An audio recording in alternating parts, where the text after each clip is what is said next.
Hey everybody, happy Sunday. Hope everyone had a good weekend. And if you like football, hope your teams won, unless they were. Who did the Cardinals play? Oh no, I'm blanking on it. Which is weird. Cardinals played. Oh, I'm like losing my mind.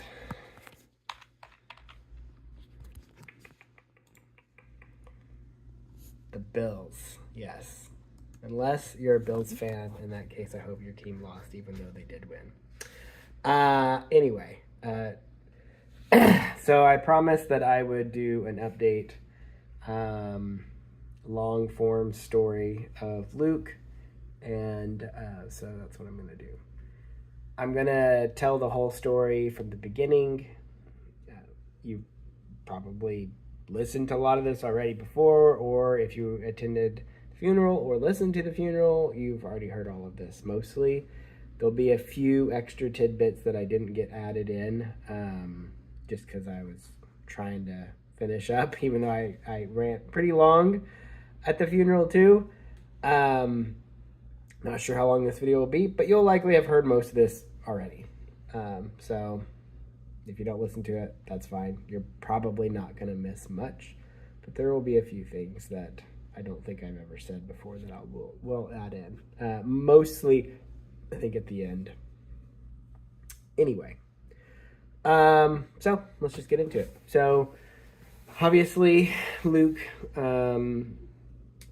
well, we'll start at the very beginning. So Samantha, my wife, she has gestational diabetes. She's had them with all of our kids. And when you have gestational diabetes, they have regular scans. And what that means is you just have more ultrasounds than you normally would. And she was having ultrasounds, like, I want to say twice a week.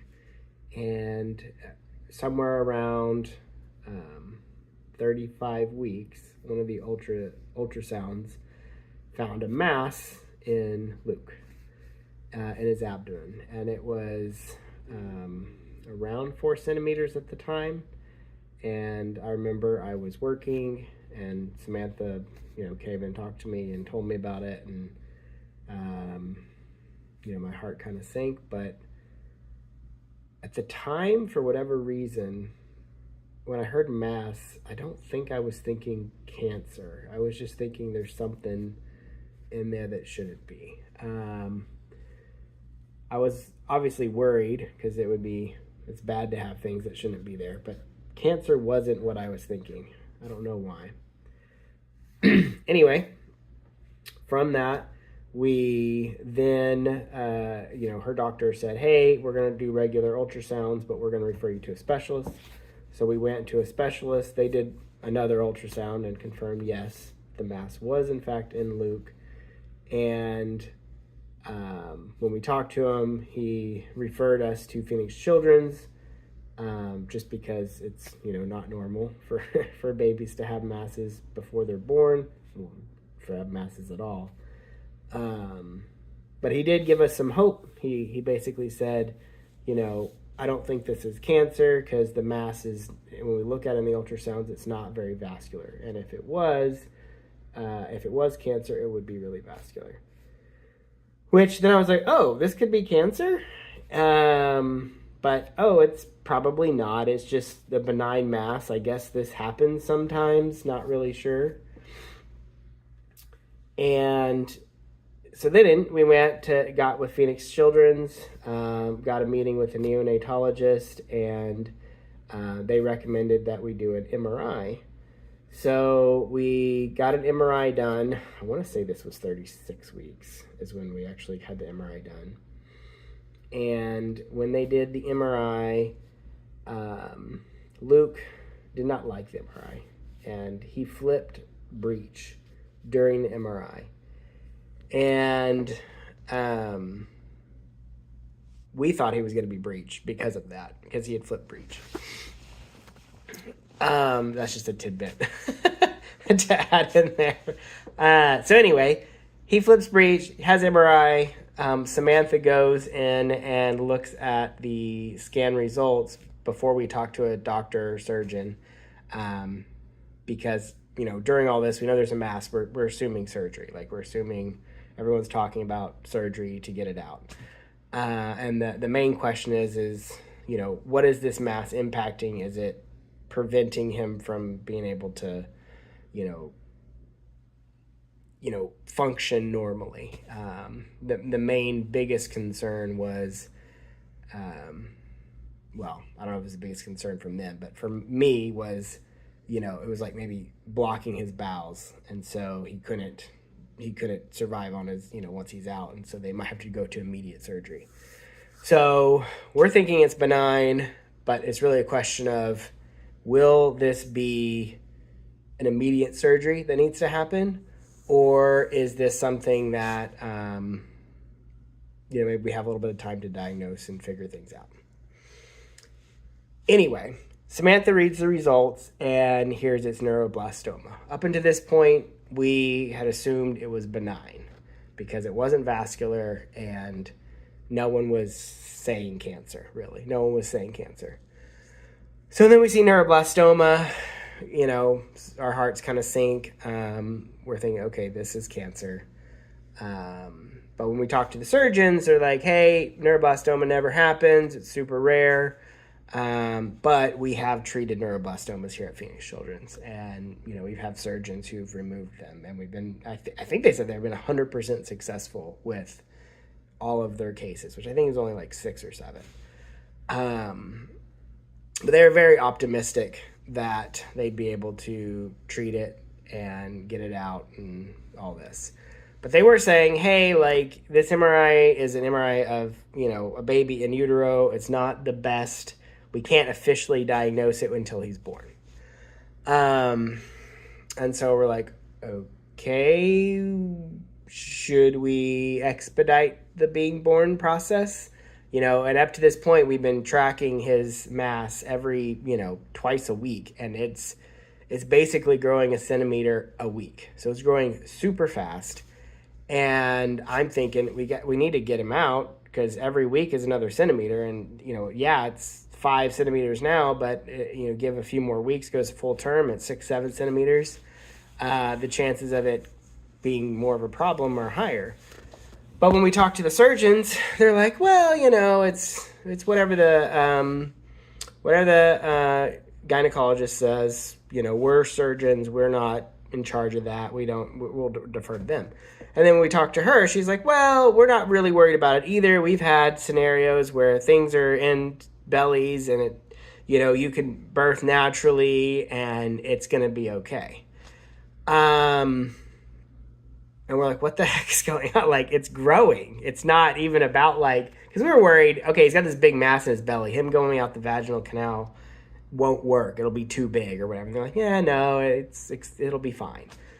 So anyway, after talking about it, we're like, well, we want to get him out because we want to actually diagnose it for real and start treatment. Like, the sooner we do this, the better. And I was talking to Samantha, and I'm like, no one wants to make a decision. Let's make the decision ourselves and tell them this is what we're going to do. You tell us why we can't. And when we took that approach, we basically confirmed, hey, we want to do a C-section as soon as possible, get him out so we can start this treatment. And do you have a problem with that?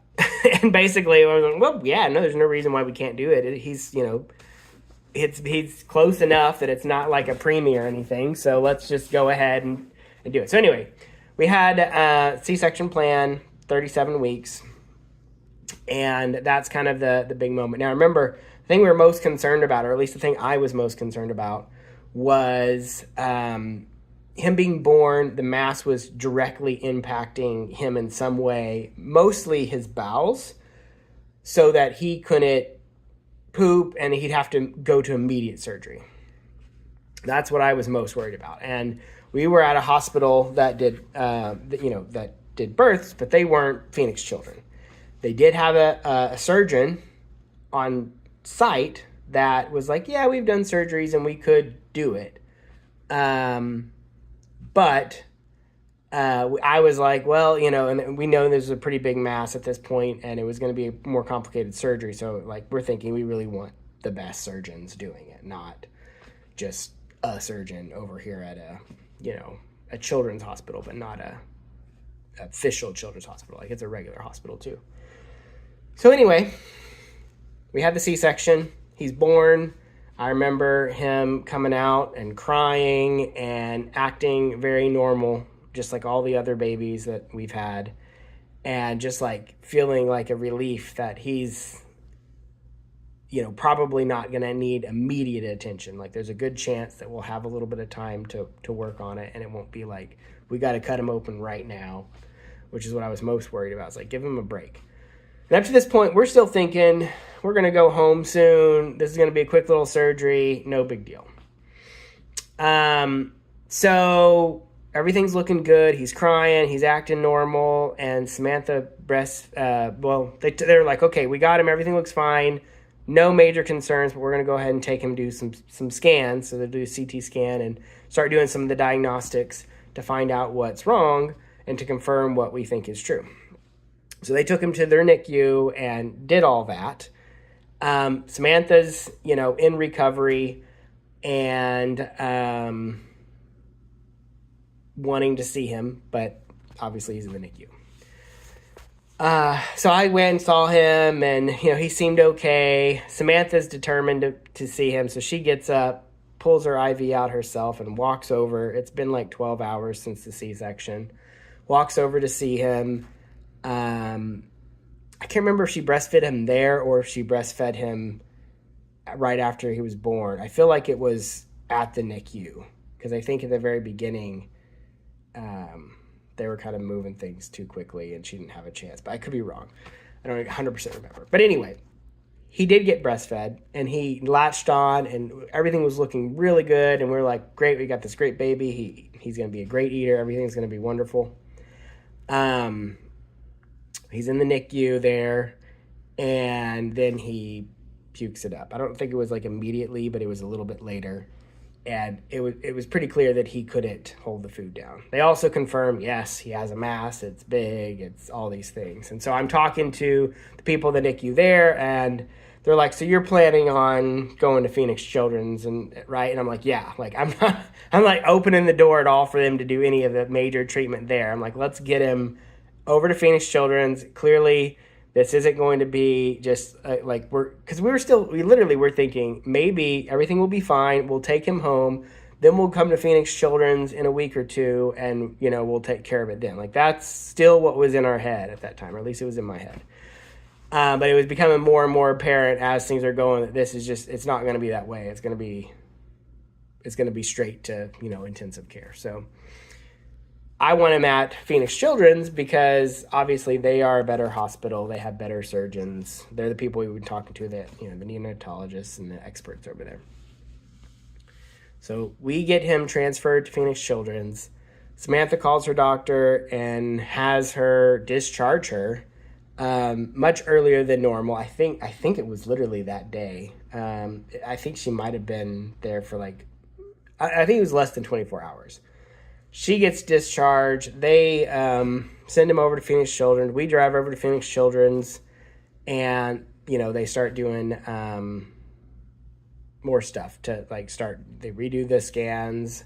They talk about doing the biopsy, and just start working on him. And kind of that first week, everyone's thinking it's neuroblastoma. Some surgeons came in. They felt his belly, and they're like, "Oh yeah, this is definitely neuroblastoma."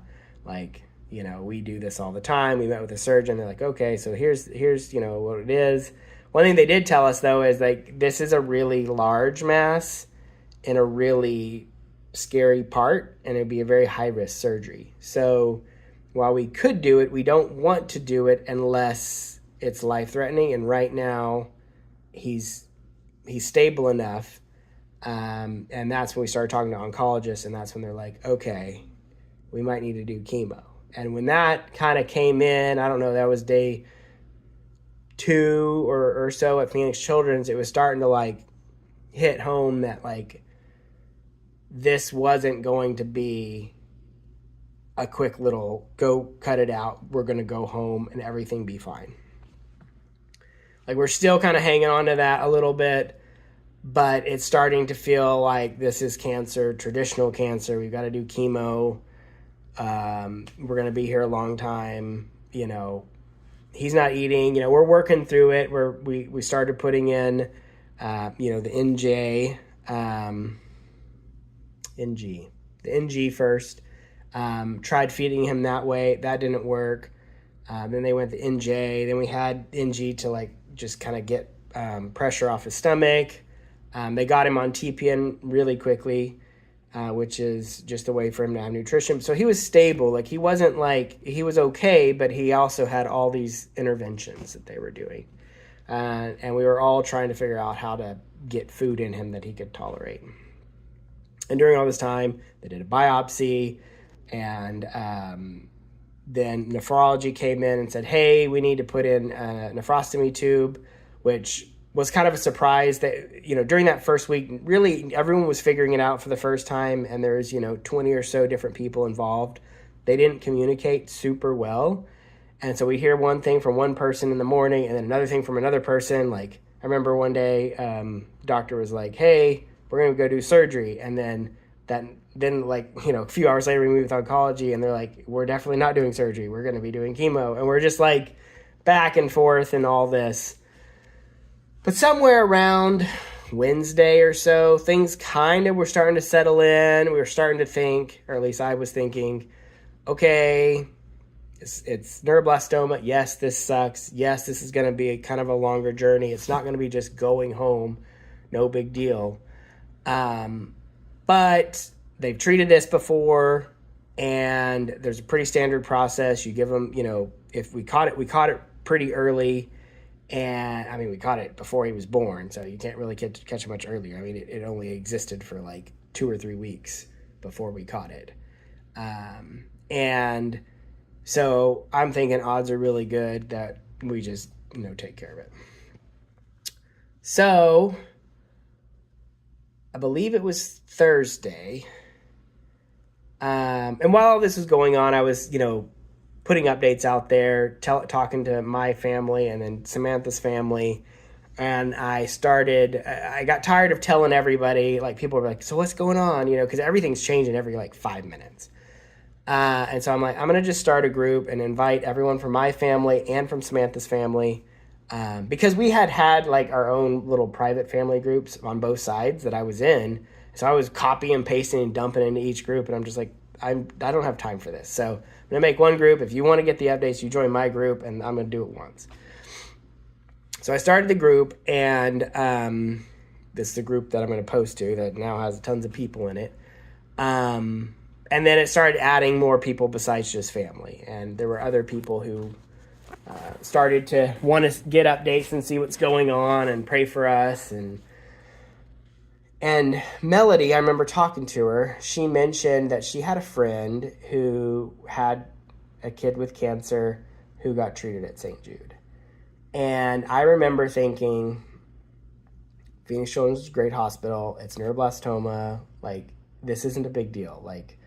There's no reason for us to go anywhere. Moving across the country, I don't have the money for, and it doesn't make sense.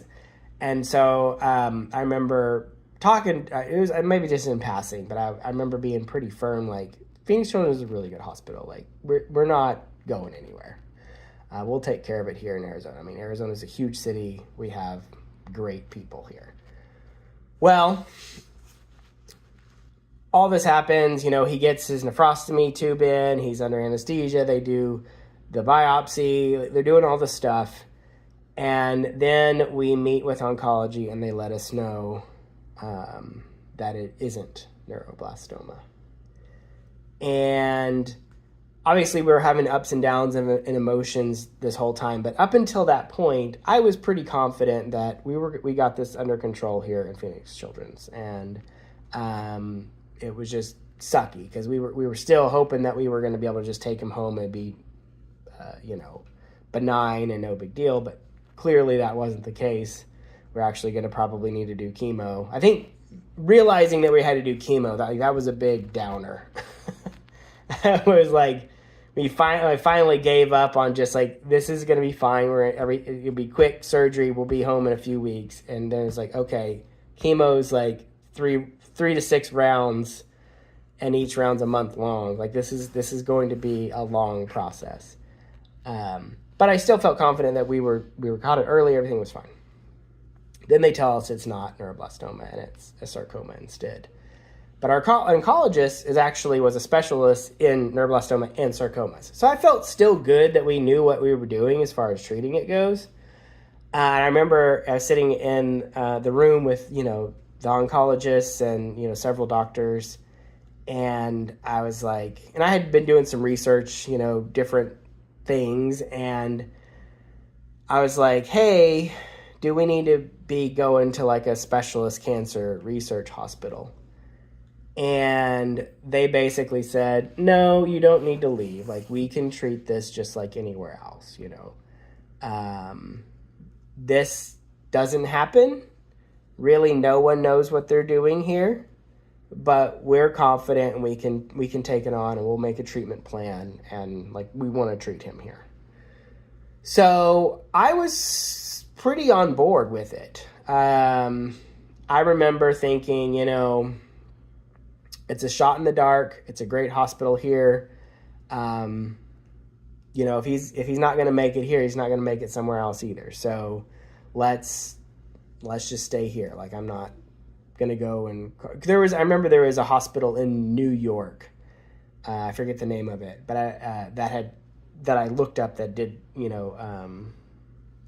the undifferentiated round cell sarcomas, and I was like, going to New York or whatever didn't really sound like something I would want to do. So that was one of the ones I was thinking about. But anyway, so I'm pretty like, okay, we're gonna stay here. And then we kind of had, kind of our first God moment, I would say, which was Nicole Dodge reaches out to us directly. And I think Melody had talked to her or she joined our group.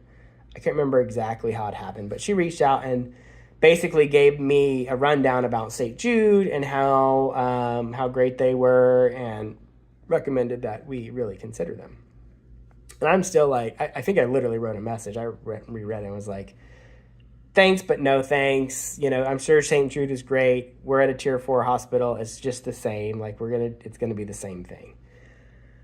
And I talked to Samantha. We both agreed we were going to stay in Arizona and we weren't going to move. We weren't going to uproot the whole family and, potentially wreck ourselves financially. All for probably not even better care is kind of where we were thinking. But Nicole sent us doctor's information, which was Dr. Gartrell, and or sent it to Samantha. I can't remember who she sent it to. I think she sent it to both, but maybe it was just Samantha. But anyway, kind of independent of me, Samantha decided to call anyway. And I think in her head it was primarily just as a second opinion. Like, hey, we want to have some other ideas before we start treatment here. And Nicole Dodge did mention, hey, they won't take you if you start treatment already. And this was a Friday. And Samantha called, left a message, not really expecting anything. And Dr. Gartrell called her back in 15 minutes. And when she talked to her, she told her, hey, if he does in fact have that, there's some trials that we think we can get him in on. Assuming he qualifies, we'll take him and we'll fly you out here. It won't cost you anything. We won't, give you any medical bills or whatever, and we'll give you housing.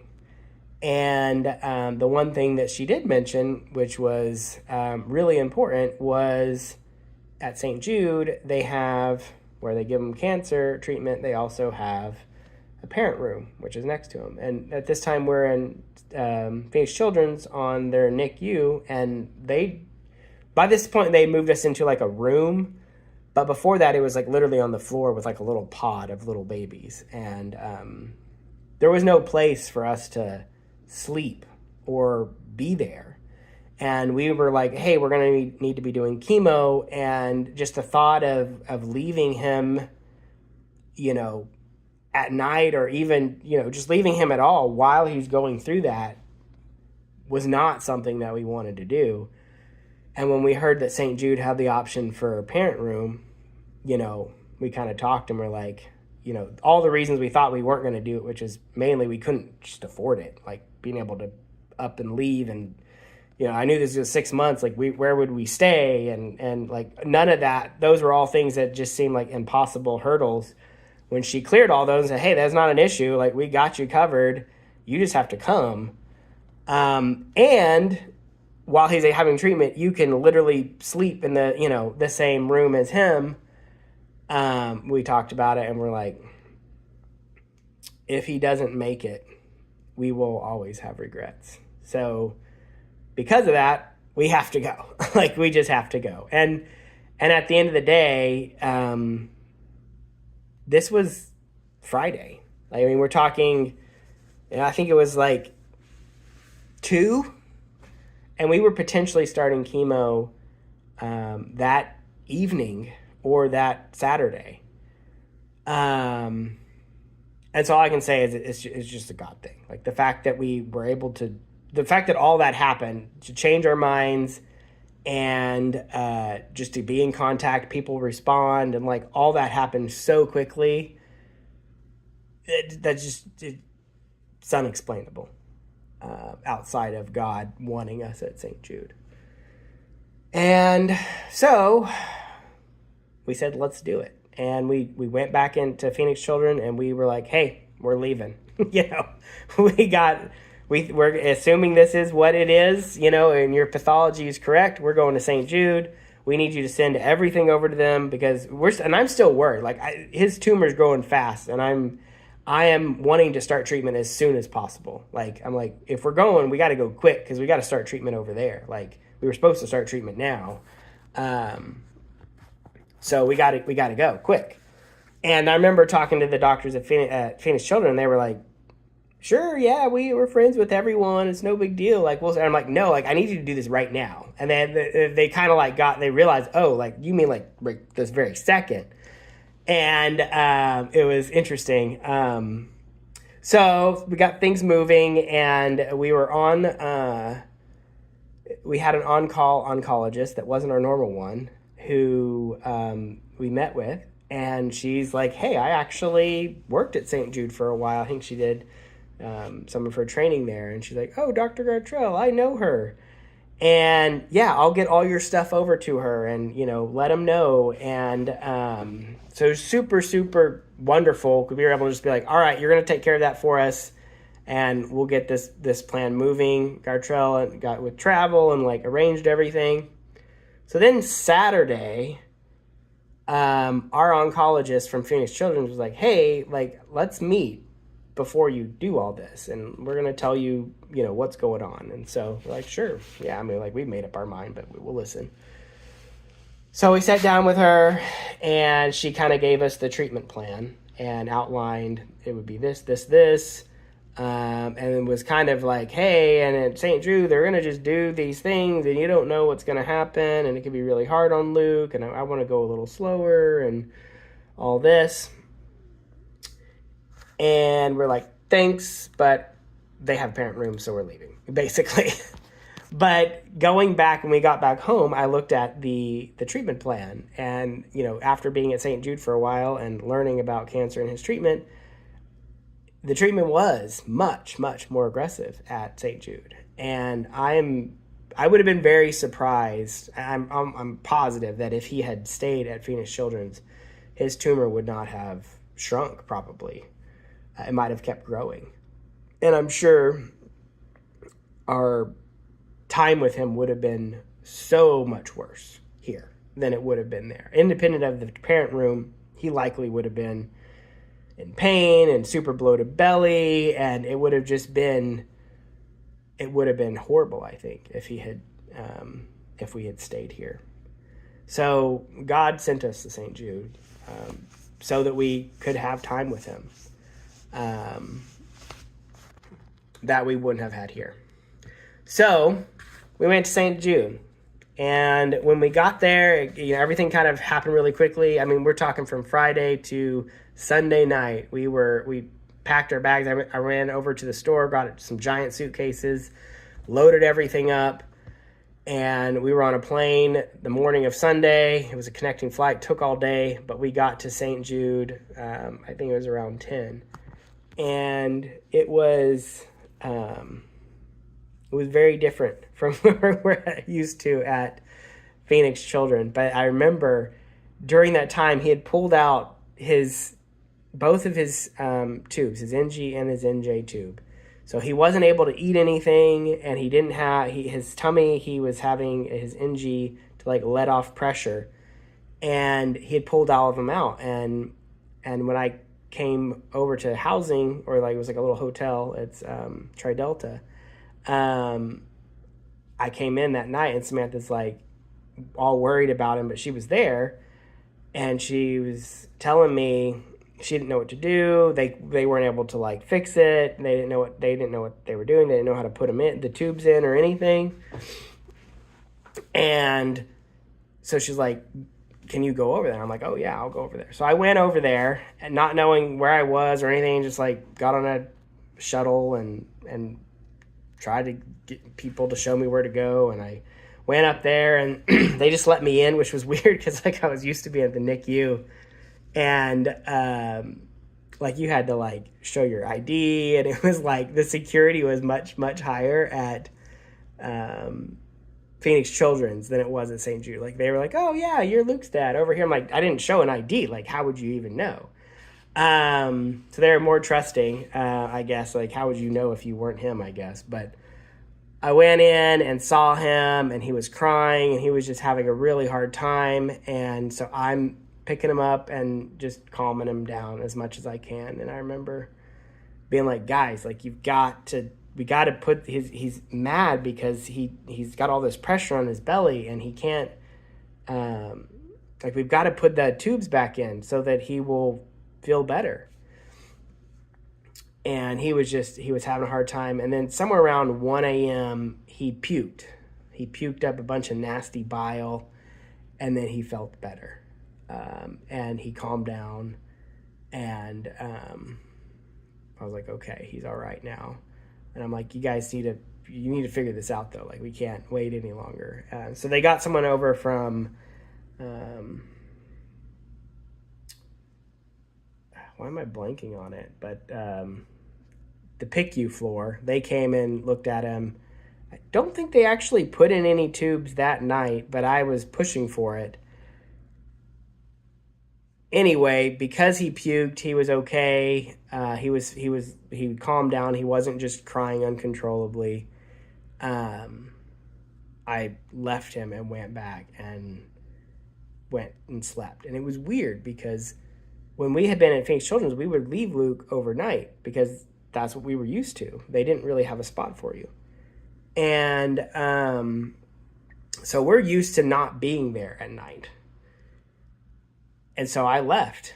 And the nurses, the thing is, over there, they're not used to having babies. They're definitely not newborns. They're definitely not ICU type care. And so after that, the next day, we came back. I can't remember if it was the next day or the day after, but basically after a little bit, they were like, "Hey, we really need a parent here all the time." And they said it was for, medical reasons. If you something goes wrong, we need someone to be able to make a decision. But up to that point, I was I'm kind of this mindset of we don't have to stay every night unless we want to. And granted, I'm exhausted. I just traveled all night and hadn't really settled in. I didn't even know where things were. The kids were losing their mind. It was kind of crazy. But after that, I remember being I need to be there because they need to be told what's what, because they don't know what's going on. And they were just getting transferred from Phoenix Children. Phoenix Children had told them stuff about cancer, but they hadn't told them all the other stuff. They didn't know really much about the nephrostomy tube and all this stuff. So I don't know if it was the next day or the day after, I basically moved into the room. And after that, I basically stayed all the nights from then till, well, almost the whole time we were there, but actually, yeah, just about. But I got really into telling people what's what and got to know him really well. And basically, it was just a battle to get him to eat. And so, we would take one step forward, two steps back. And during that time, I was in the room. So I was in there with rounds. I was in there talking to people. I was, always advocating for him and ensuring that the whole story was clear to the doctor or the nurse or whatever. And they actually knew all the stuff. So it took a little while for them to kind of get used to Luke, but it felt quicker than it did at Phoenix Children. I think at Phoenix Children's, it was just, there was just literally no one knew anything at the beginning. And at St. Jude, they really knew everything. It was just, starting to work on actual treatment. But I do remember when we were at Phoenix Children's, we basically had no hope. We basically were thinking, we're just here throwing darts at the wall, hoping we get lucky, but he's going to die. And then we got to St. Jude. We're seeing cancer stories of people getting their cancer cured. We're seeing just the way that they talk about things. Everything is all this is just we got this. We don't care how rare it is. We're going to do it. And so we were able to mentally be present and not be in that sadness moment. And so that's why God wanted us there. He wanted us to have the best 4 months we could have with Luke. And if we had been here, we absolutely would have had the worst 4 months. Even if he probably wouldn't have even had 4 months. Anyway, so we start chemo. They confirm the diagnosis, and he didn't qualify for any trials, but they had a plan that was, pretty aggressive. Basically, chemo every 2 weeks. They get his counts down. They bring him back up, and they give him chemo again. And they do things to help bring him back up. And they just hit him really hard. And so we're on board, and I think I don't know if it was after the first chemo or the second chemo, when his counts went down, he spiked a fever. I think it was the second, because he was really close to a month old. But anyway, he spiked a fever, and I remember I was sleeping in the room, and it was 5 a.m, and the nurse said, hey, he's got a fever, and we need to do a spinal tap. And so I pop on the group and tell everyone to pray, and they do a spinal tap, and it was a doctor. He's like, I do 5 of these a week. I do these all the time. He does a spinal tap, and he doesn't get the spinal fluid. He gets blood. And he's like, that doesn't make any sense. And they had a couple, literally, they tried 3 different doctors to do a spinal tap. And none of them were able to get the spinal tap. And the reason they do that is in case he has meningitis. And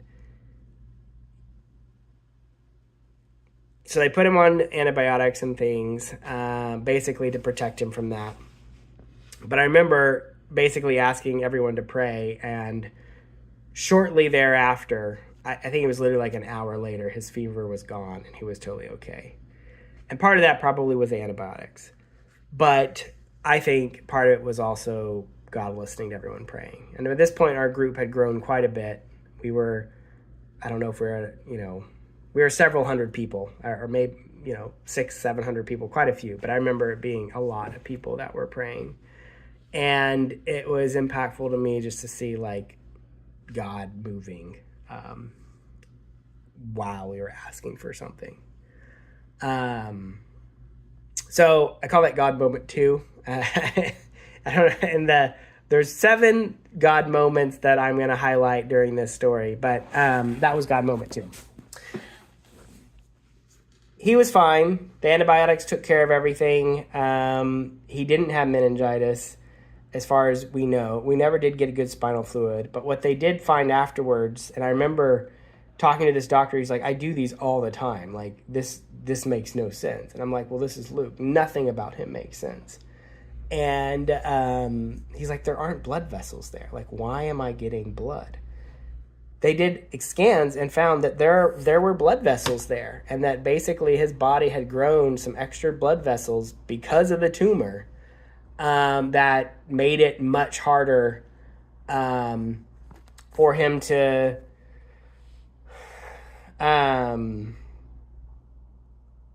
for you to be able to get that spinal fluid.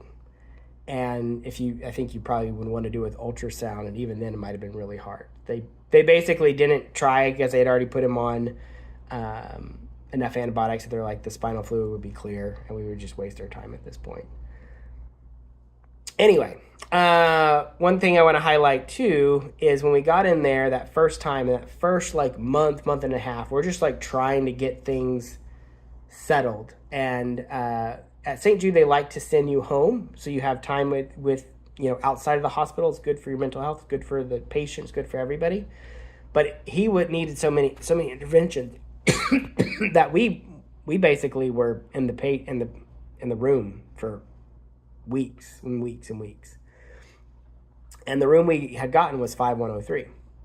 So he spent a lot of time in that room. We finally do get discharged, and it was post chemo. Everything was looking good. I don't remember exactly the situation at that time. We weren't discharged for very long. I think it was only like 2, maybe 3 days, and then I think he spiked his second fever. I don't remember exactly, but we end up back in the hospital, and we go back to 5103. And we're in there for quite a while again. And then during this time, the chemo starts working. And in addition to seeing God kind of working as we ask for things, and then just people supporting us and the group growing, and a lot of the things that were stressing us about, like taking care of Samantha's mom and her having housing and paying for her to come out here, and just people being so loving and caring and giving. And we got to feel the love of God a lot while we were there and see him care for us. We also got to see kind of the chemo working. His tumor clearly wasn't growing the way it was in Phoenix Children. Like he was starting to look better. He was acting more and more like a regular baby. We were waiting for the chemo to run, but it was clearly visually he was doing better. So we finally have our first big moment, which was the scans to check to see, like, was the chemo actually working? We thought it was, but we didn't really know. We didn't want to put him under anesthesia. We basically had to wait and see. And I had gone back to work at this point, and I think it was my first week back. I want to say it was a Thursday, and I get a call from Samantha's phone. I pick it up, and it's not Samantha, and it was she. So she was going to do scans, and they're just routine scans to check like MRI, CT, that kind of stuff. And I wasn't expecting any issues. I was expecting, I think we were currently discharged at the time, and she had just gone in to do the scans, and then he was gonna come back that night. Like, I think that was the plan. I can't remember for sure, but basically it was unexpected to get a call from Samantha and it not be her.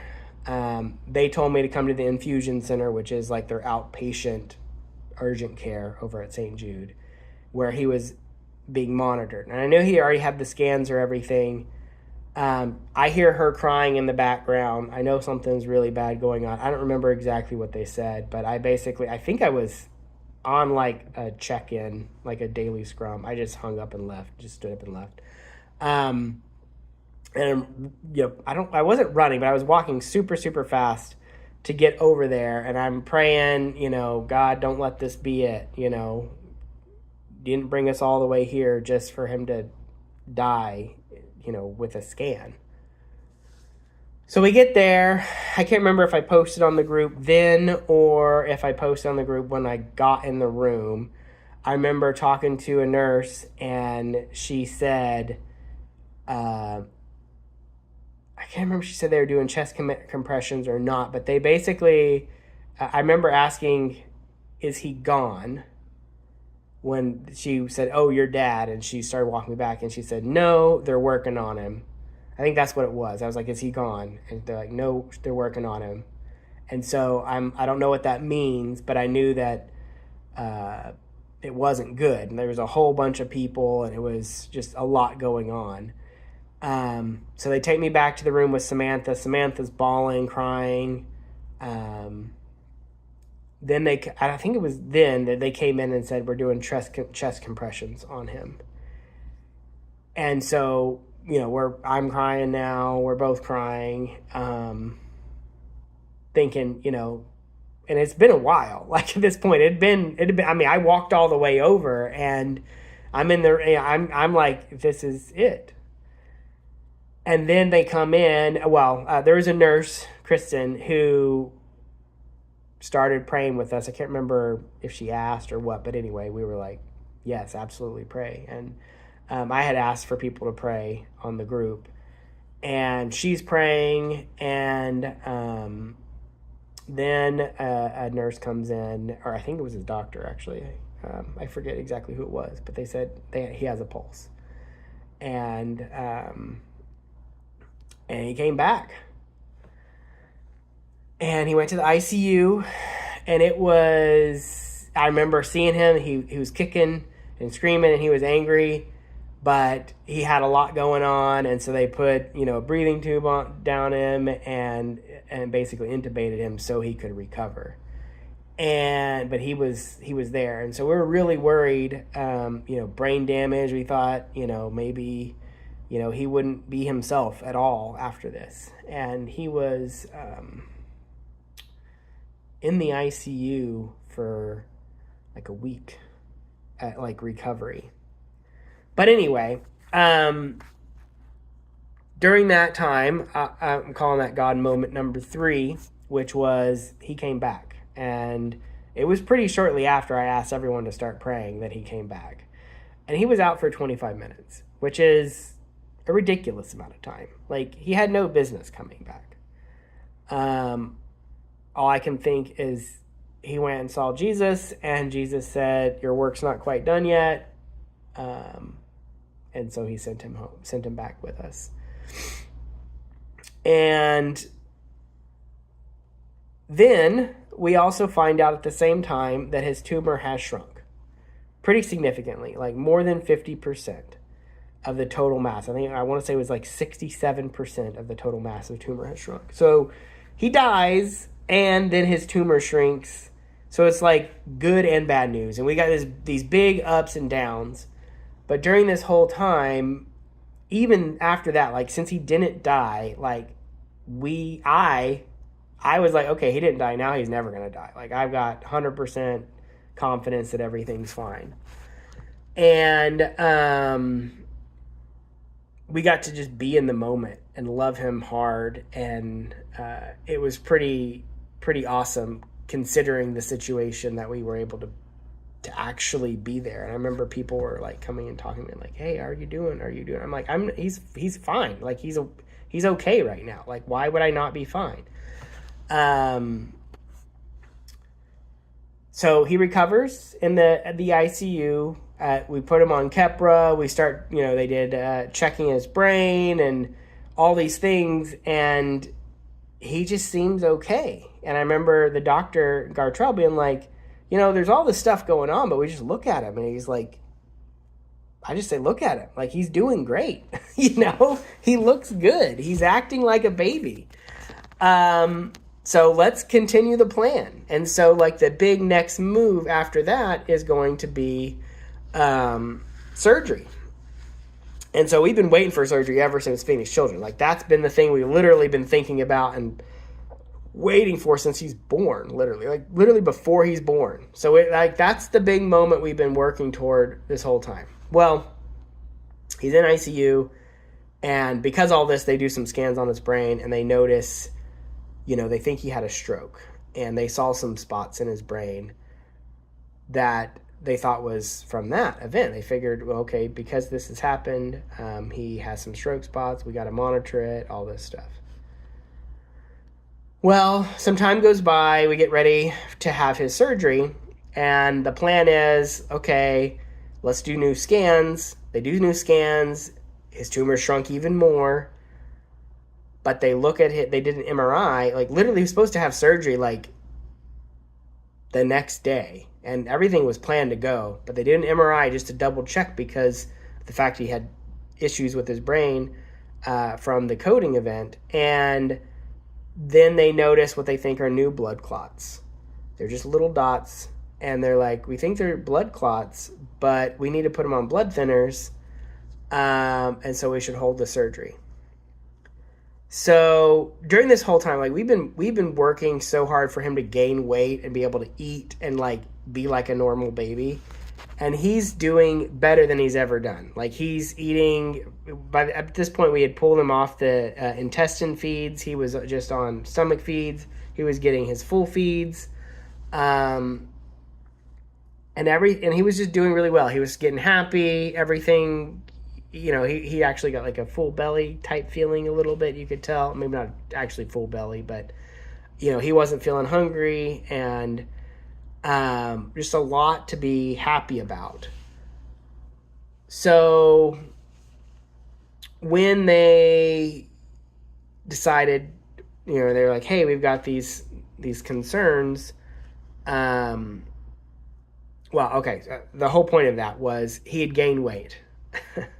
And from gaining weight, there was a higher dose chemo that his doctor wanted him to be on, and he couldn't be on it because he was too small. But he gained enough weight to actually be on it. Because of the blood thinners and everything, they decided to postpone surgery, and then like, okay, well, we'll give him the higher dose chemo, because he's now.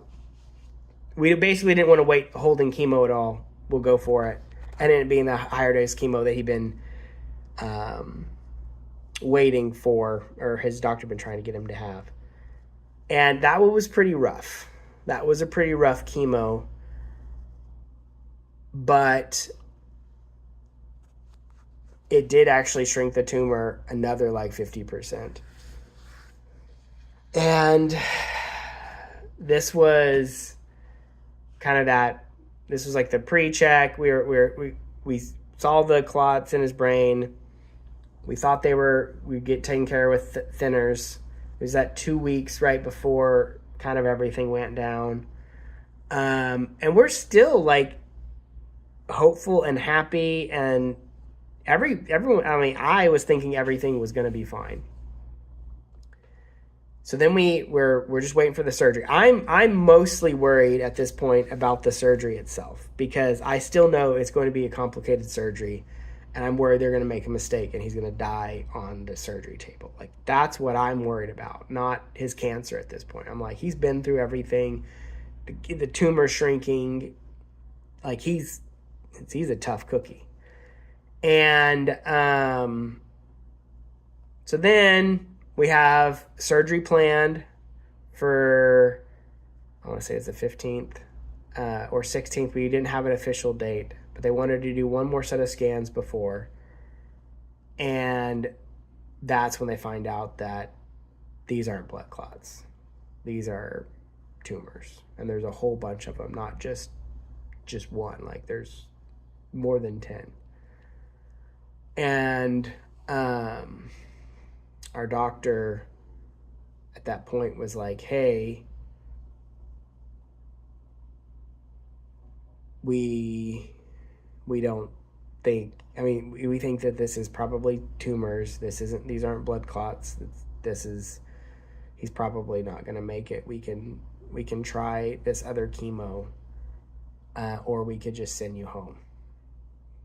to Arizona and we'll fly you out and everything.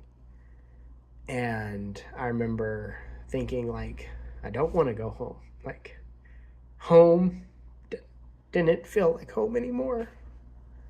At this point, you know, we've been at St. Jude for a long time now. And for Luke in particular, St. Jude was home, not here. And just like the thought of being here was actually pretty terrifying.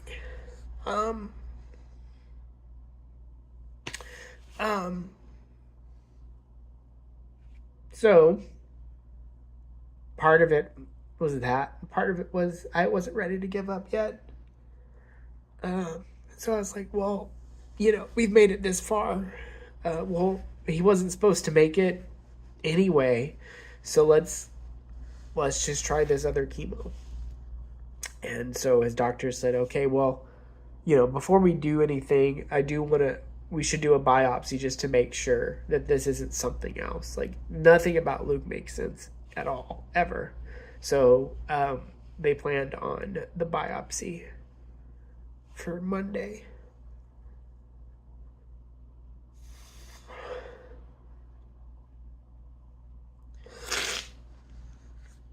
Sorry.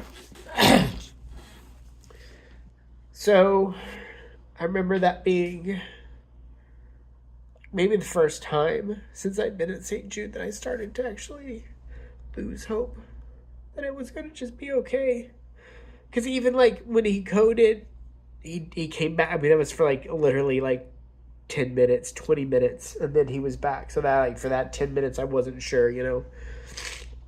But otherwise, I had hope. And that was such a gift to be able to be in the right mindset while we had him, you know.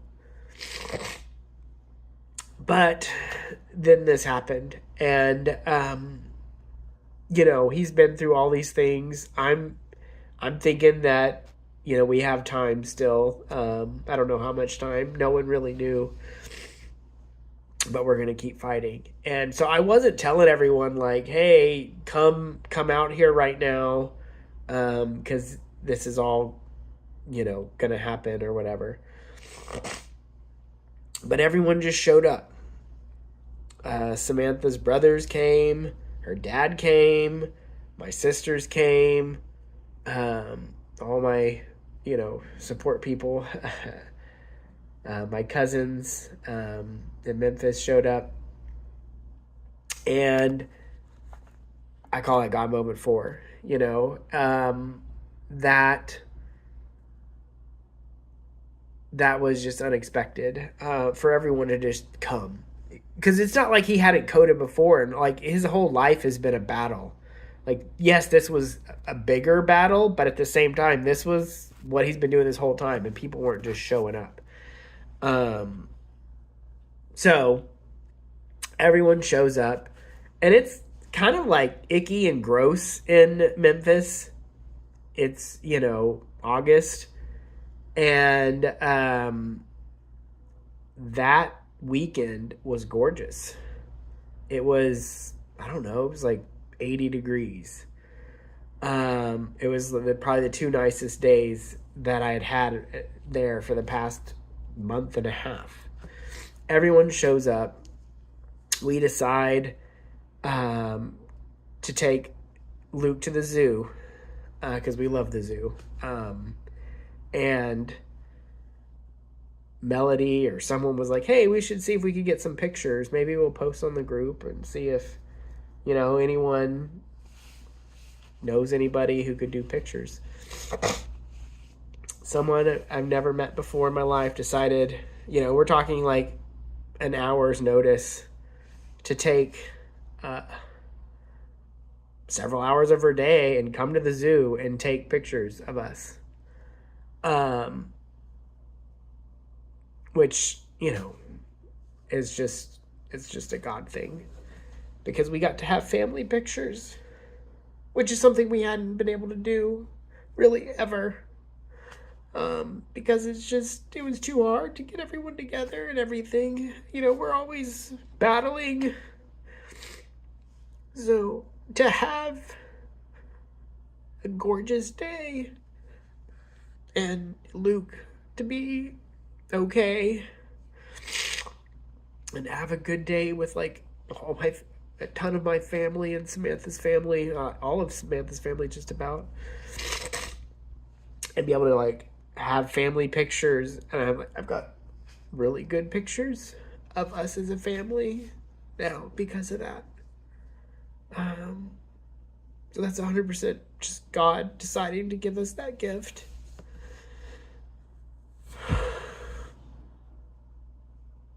And then the next day was Sunday. And we kind of did it again. We normally are supposed to have, like, give notice to have, like, a kitchen over at Domino's Village, which is where we were staying. But we just asked, and they let us have it. And we got to have just a good time as a family. He got his 4-month pictures. And, you know, really both those days, he was happy. You know, there were moments when he was a little off, but he smiled and cooed both those days. And it was,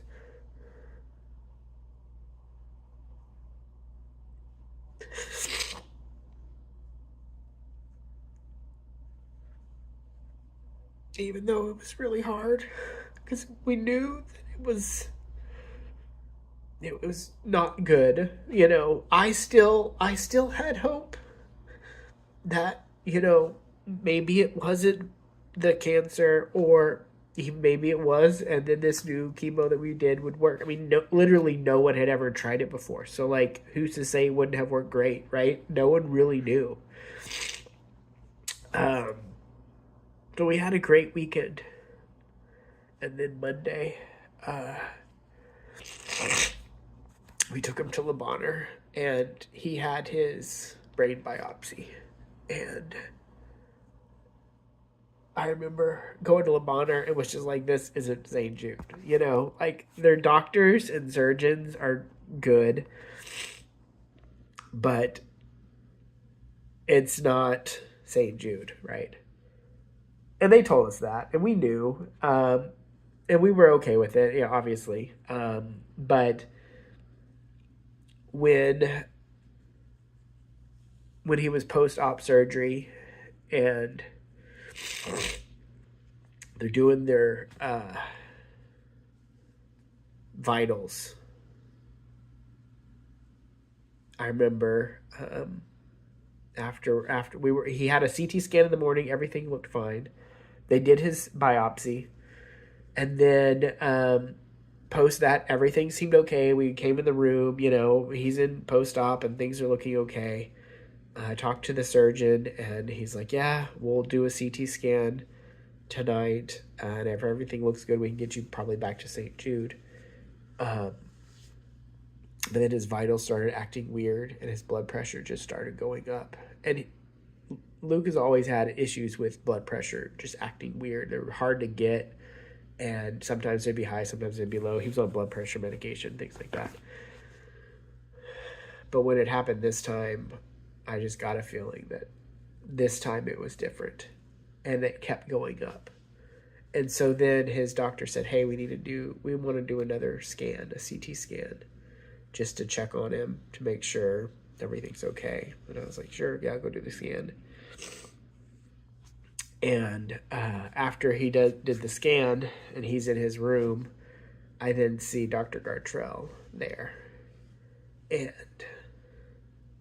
when I saw her, I knew she wasn't supposed to be there. And so the only reason she would be there is if something really bad was happening. And I could see from his vitals that things weren't normal. And it's funny, you know, after spending so much time with him, you get pretty in tune with his vitals, and you kind of know stuff. And it's, you know, Samantha talks about having like a sixth sense, and I didn't have the same one as her, but I had a pretty good feeling of things, and be like, okay, this is what he needs. And I was almost always right too.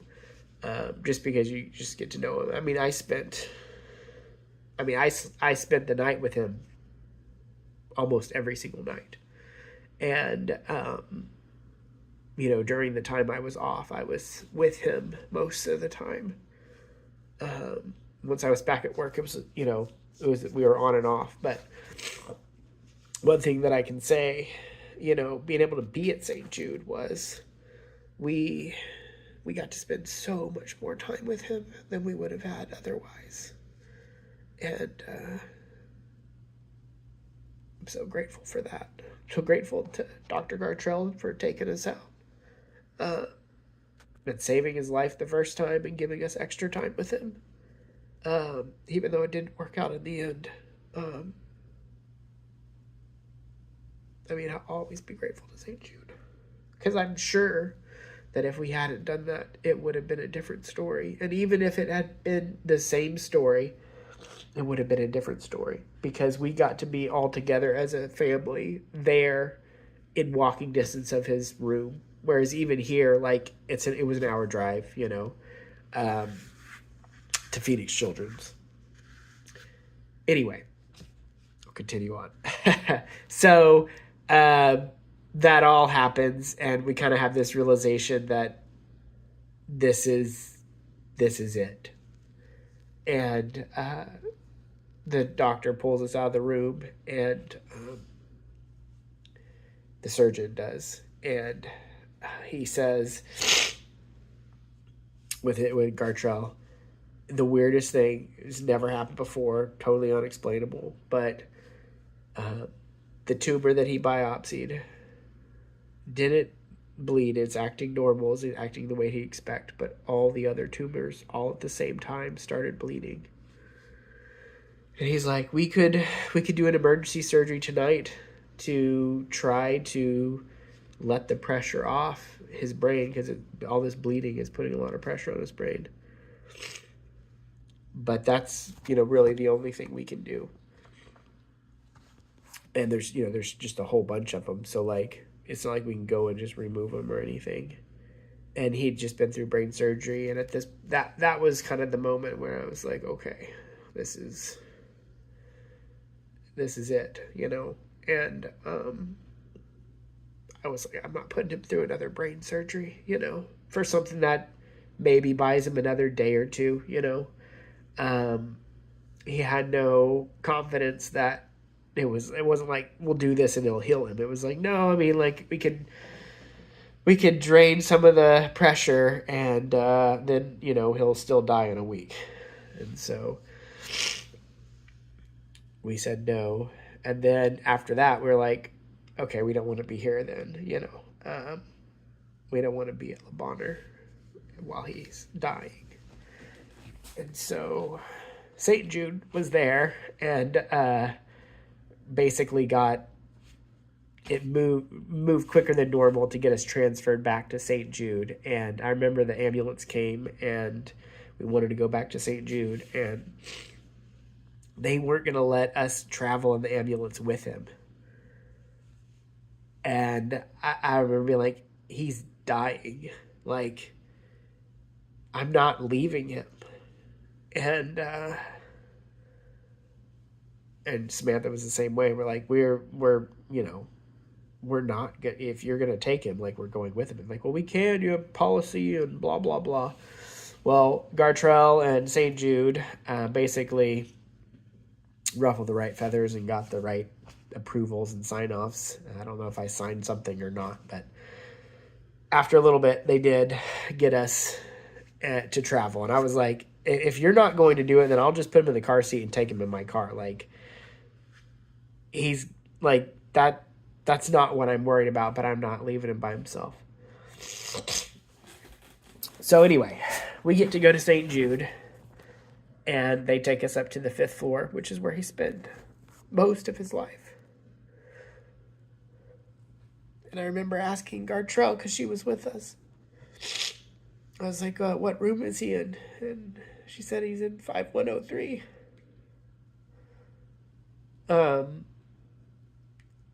And I was like, did you do that on purpose? And she's like, what? I'm like, he spent almost his entire life in 5103. And she's like, well, I didn't do it for that reason.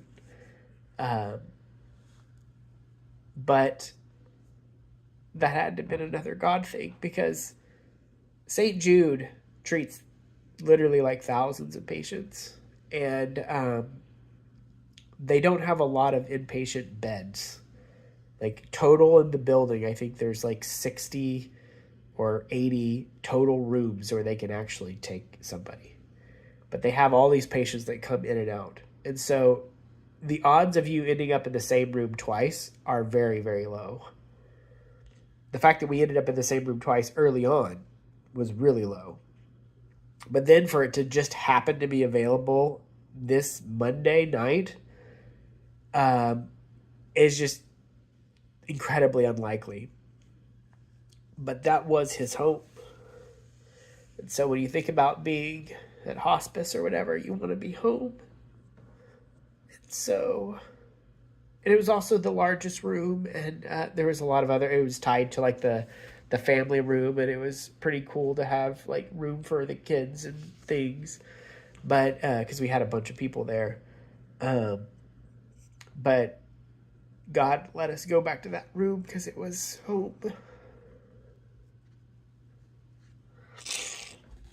Anyway, it meant a lot to me because I remember not wanting to be in Phoenix because that wasn't home, you know. Anyway, that was God moment 5. Then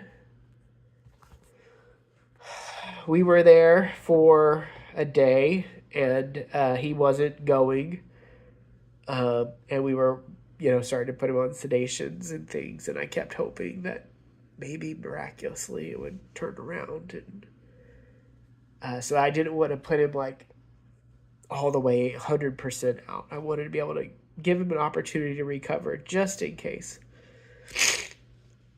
After about the first day, it was pretty obvious that that wasn't going to happen, and we started upping the doses of morphine and things, and after about a day, it was like, all right, look, you can go, like, it's okay. But he was hanging on. I didn't know why. My dad, he hadn't come out and seen him yet, and he lives out in Arkansas, and unbeknownst to me, he decided to come. And my brother had passed away before I was born, when he was a baby. And so I figured, well, there's probably something that Dad needs to process. And so that's why that's why God's keeping Luke here. It's long enough for Dad to come and see him. And then my dad got there, and they got to see him. I was like, all right, he's whatever he needed to do, it's done. You could go now. And my dad, he's like ultra conservative pastor. Well, it was a pastor, but he does things a little different than most people. And when he came in, he asked, "Hey, has anyone anointed him yet?" And anointing is normally something that you do when you're like trying to, get healed or something. And I was like, in my head, like, he's about to die. Like, why are we doing things like he's could die any second here? He's literally at that point had been, because he would stop breathing and I would count.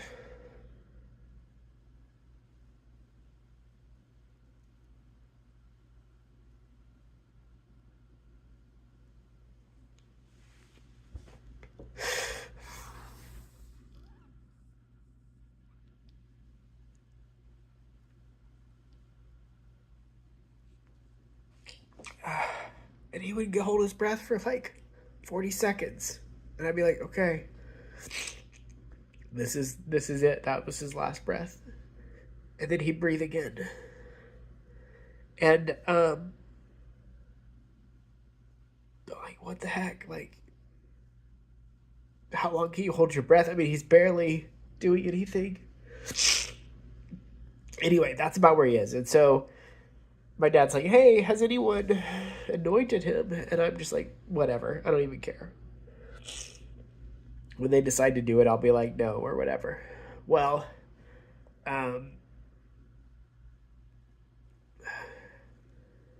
I've been laying on the bed for hours with him, and I really needed to pee. So I was like, all right, I got to get up. And so I got up. I'm like, I'll be right back. I got to pee really quick. And so I went to use the restroom. And when I come back, Samantha had asked to change him because during this time he had all this pressure and his nephrostomy tube was leaking. And so he was dirty. And nephrostomy tube, for those of you who don't know, is basically a tube into your kidney. And so when it was leaking, it was urine coming out of the side. And so Samantha asked to change him, and I remember I'd been opposed to it. I'm like, he's almost gone. We could just clean him up afterwards. But he didn't. Anyway, whatever. Samantha said, hey, let's change him. And she called Miss Addie to change him. And Miss Addie came in with bath water. And they gave him a bath and changed him, which is all things that we were not planning on doing. Like, even Samantha was not planning on changing him and giving him a bath. It was just like, let's just change him. But he got completely clean and fresh, all freshened up. And then the oil shows up.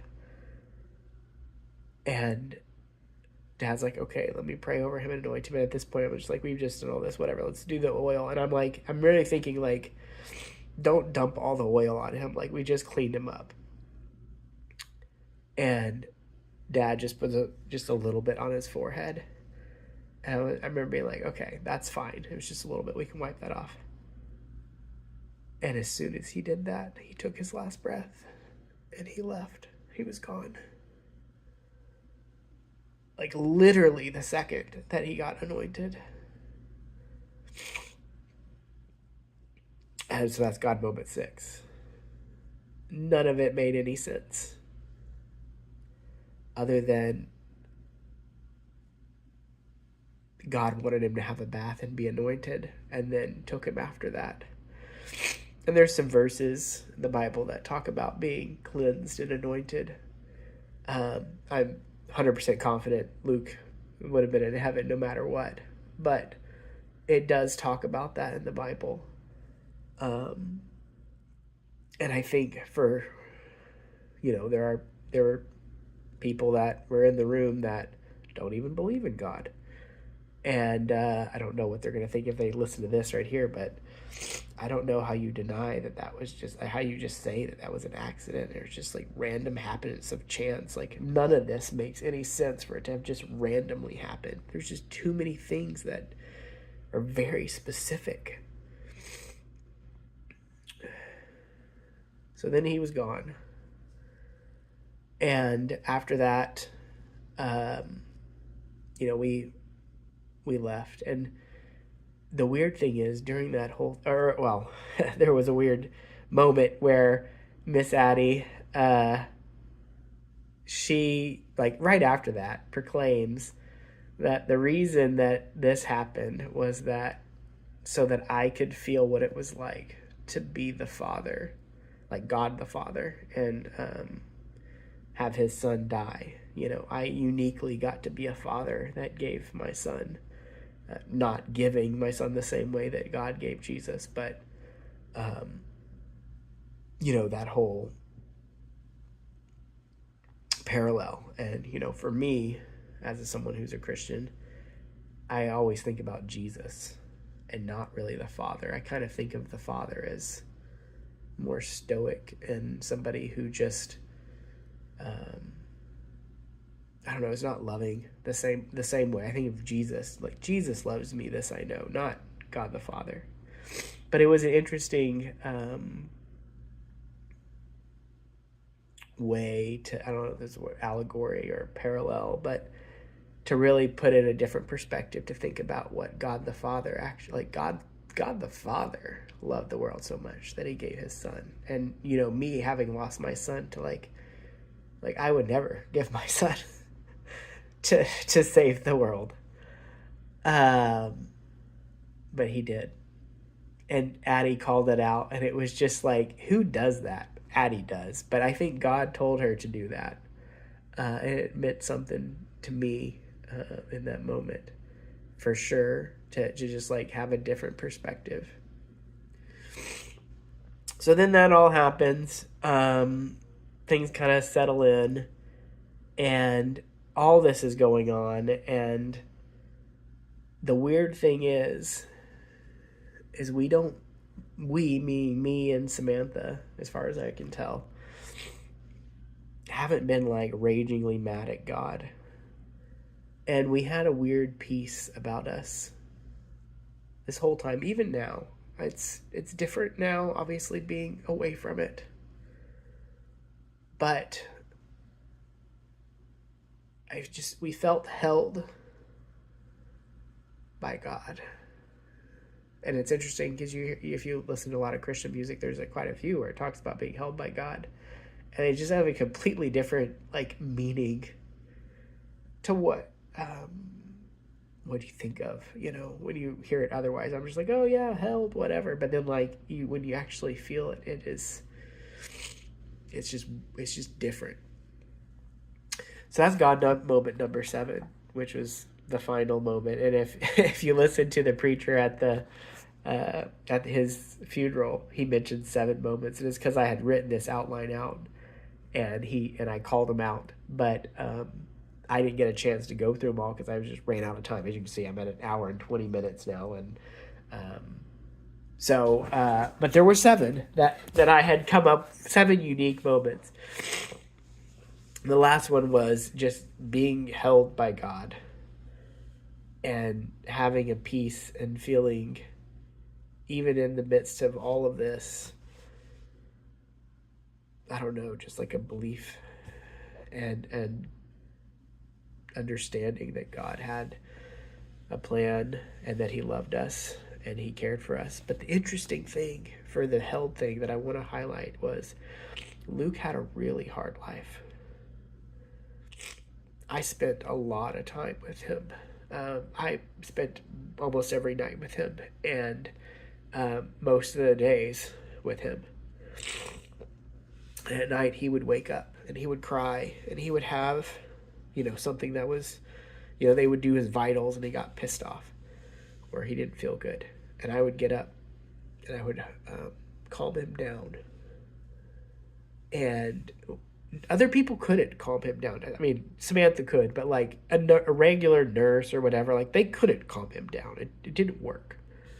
But I could come over there and talk to him and hold him, or, you know, grab his little hands and he would grab my fingers and I could kind of shake him a little bit, and just he knew I was there and he would calm down. And even through the midst of the hardest stuff, I think he got to have a feeling of peace himself. And I think that was, for me, having what I think God did that for me as well after this. It was like a little bit of a parallel of God's love and his peace of holding me is kind of how I think Luke made it through what he did. And it's interesting, even in the most intense pain and the most horrible stuff,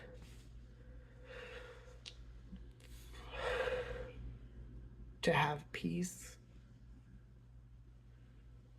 it really helps. And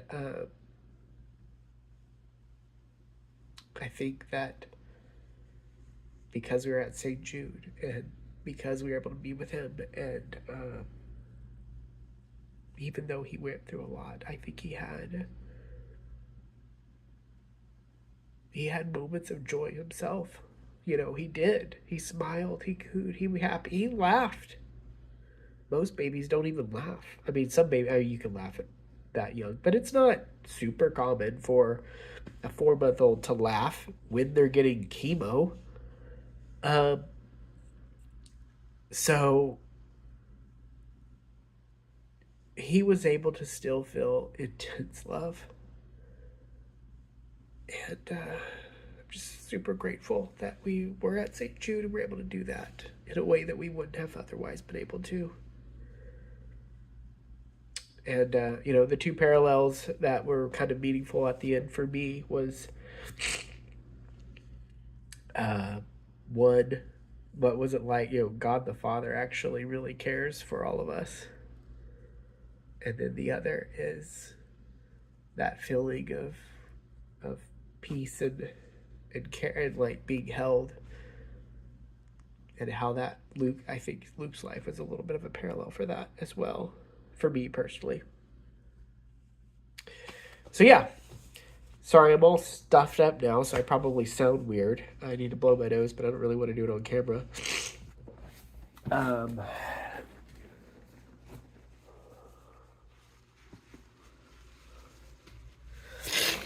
I guess you guys see a little bit of nastiness. If you made it this far, it's a long video. I was talking to Samantha before this, and I was like, I could probably do it in like 30 minutes. And she's like, you did like 45 minutes on the funeral. And I was like, what are you talking about? I was like 10 minutes. She's like, no, you didn't. She measured it. And I'm like, oh, okay, it'll probably be an hour. Well, it's an hour and 30. Anyway, if you made it this far. The first like 40 or first hour, I wasn't very emotional, so it seemed pretty normal. Then the second half, you got to see a little bit more. Anyway, I want to say, thank you to all of you.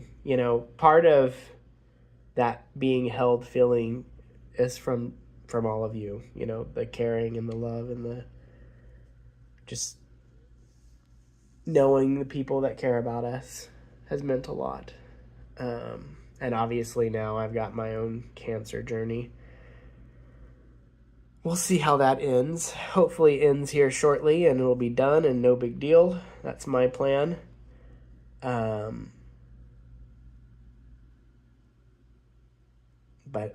anyway, that's Luke's story. I don't think I'm going to tell this story again, so that was it.